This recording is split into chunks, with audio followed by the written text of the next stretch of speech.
Let's make a paper pen squishy really works. Fold the paper, then draw a pencil. After drawing the pencil, draw back with back marker, then color it however you like. Then tape the pencil drawing. Do the same at the back of the paper. Now cut it out. Tape inside of the pencil drawing paper.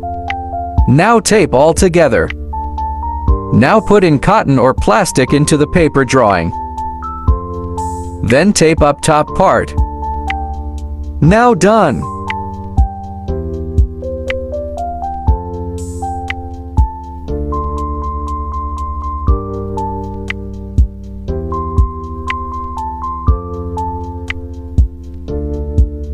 It works really good. Hope you guys enjoy this video.